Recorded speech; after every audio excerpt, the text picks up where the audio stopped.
Hey everyone, we had a little bit of a special week this week. We went to Limitless Arena, me, my brother, and one of our buddies named Bridger. We went to Limitless Arena, whole bunch of influential speakers. It was fantastic. It was phenomenal. The big message I took away was we gotta act now. So I'm gonna put my goals in here for 2024 just to help hold myself accountable. I don't have any doubts that I'm going to push to get these, but just to hold myself accountable, I'm going to throw them out there. I plan to replace my income of my 6-figure job with my businesses by the end of 2024 at the latest. Now, that's not to say I'm going to quit my job, but I want to be making the money I make at my job from my businesses by the end of 2024. Another big one is I want to be in shape. I want to have visible abs. Doing the 75 hard challenge next week, I think that's going to help immensely, or not next week, next month, the next 75 days starting May 1st. I think that's going to help immensely with that goal. Getting back in the gym is going to help immensely with that goal. Those are my two big goals that I'm going to track on here, obviously, and then I will complete 75 hard. That would be the other one. I will complete 75 hard. We're not going to reset. We're not going to fail. I will get through it. Obviously, if I fail, I'll document it, but it's not going to happen. So we don't have to worry about that. Why can't 2024 be the year? That'd be my other message for you. 2024, stop procrastinating, stop pushing it off. Let's have 2024 be our year. I look forward to reaching my goals and showing you it's possible. And I hope a lot of you jump on the train and come along with me. Whole bunch of different speakers. We had Justin Waller, Ed Milet started it off, which was probably a mistake because he, if you don't know who Ed Milet is, look him up because he's a banger. He's fantastic, phenomenal speaker. He was great. I feel really bad for the guy that had to go after him because he's the only one I didn't take notes from. But super awesome. Andy Elliott was there. Again, you haven't heard of him, look him up. He's fantastic, phenomenal. Keaton, what's his name? Keaton the Muscle. Hoskins. What? Hoskins. Keaton the Muscle Hoskins. I've never heard of him before in my life, but he probably had my favorite speech. Phenomenal guy, phenomenal speech. He paid to put the whole thing on. Had a party at his mansion last night for VIPs. It was awesome. I wish I could have gone to that. That would have been a great episode, but it was $10,000 and I don't have $10,000 right now. So we didn't do that, but Limitless Arena was great. Bedros Keuilian was there, another one of my favorite phenomenal speakers. And then we ended with David Goggins. Fantastic as well. Takeaways, anything? I would say the biggest thing, and if you guys go to my YouTube channel, you'll see more of it.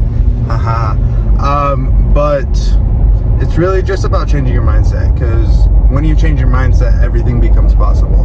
The biggest limitation in our lives is ourselves, along with the people we hang around with, and that's honestly the thing they talked about most, is changing your mindset and just being able to accomplish everything. And on my channel, he's doing it as well.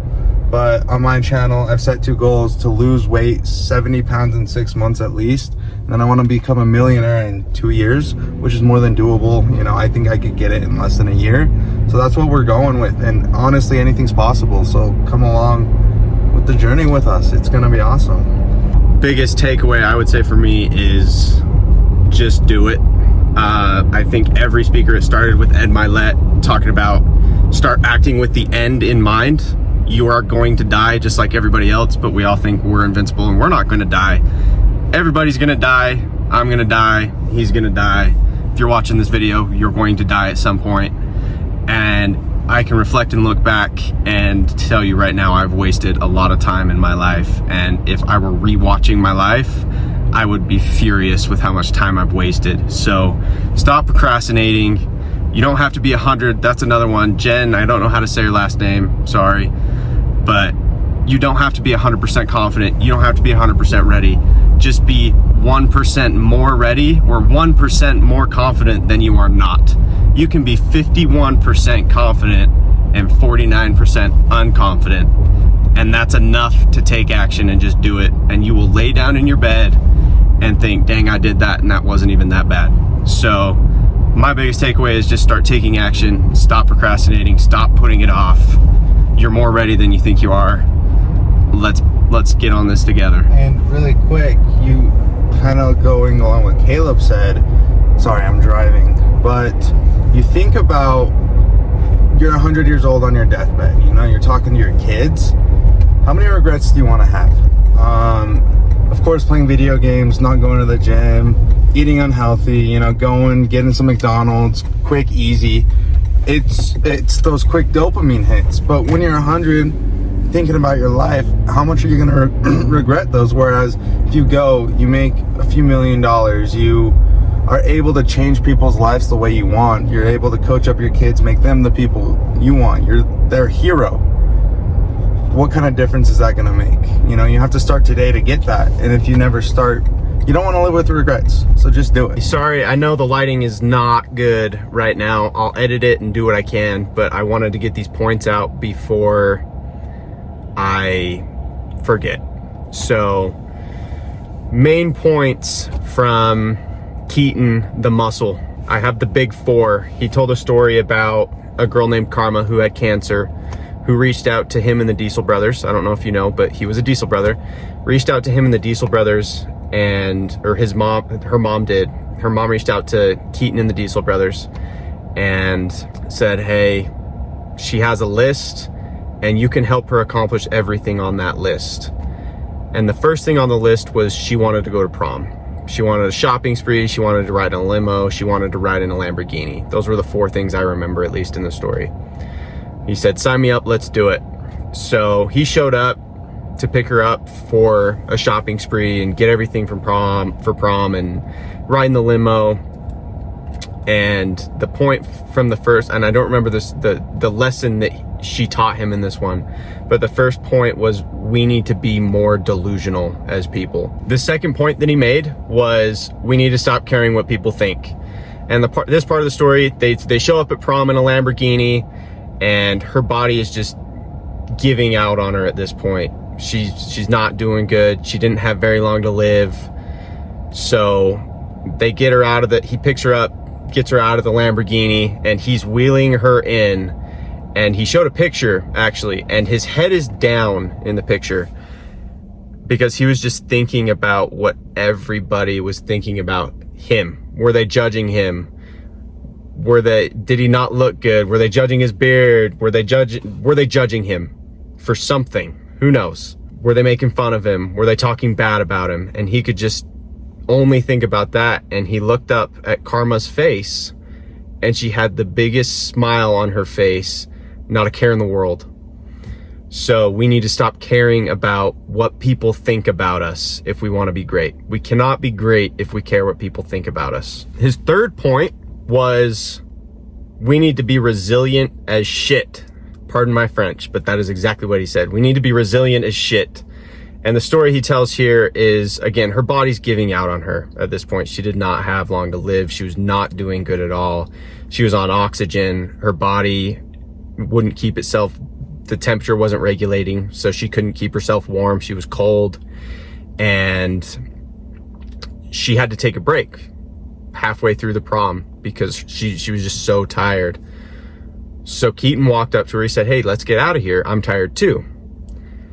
And she looked at him as if he were crazy and said, no, I'm staying.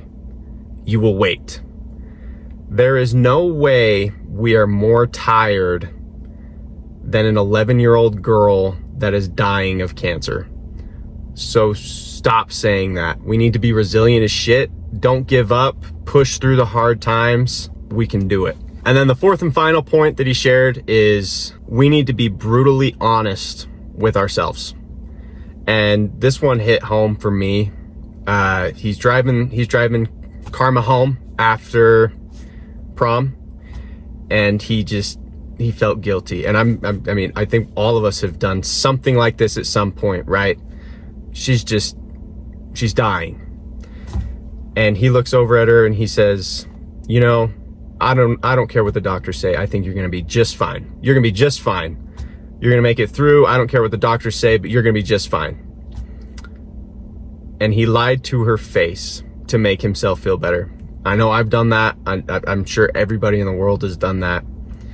And she looked up at him, reprimanded him, and said, I know I don't have much longer left, and I'm okay with that. I'm going to accomplish what I want to accomplish before I'm gone. And, you know, that's the lesson of be brutally honest with yourself. Look at yourself in the mirror and be brutally honest. Are you the person you want to be right now? Are you accomplishing what you want to accomplish right now? Are you in the physical shape you want to be right now?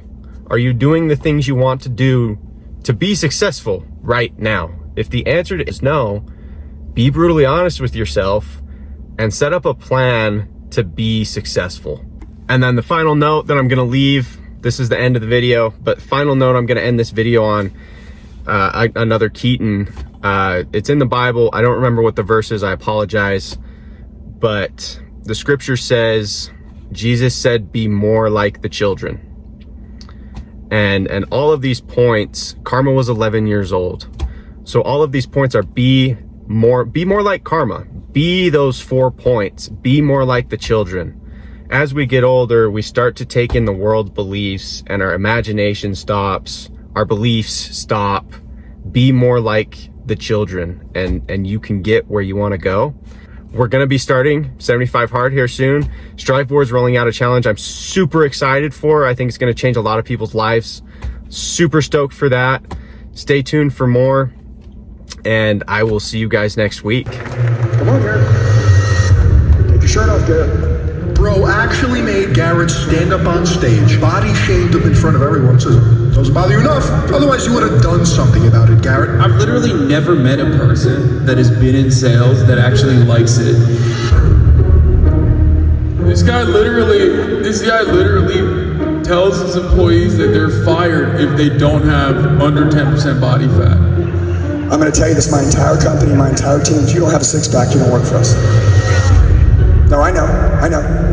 It's called, everybody say standard.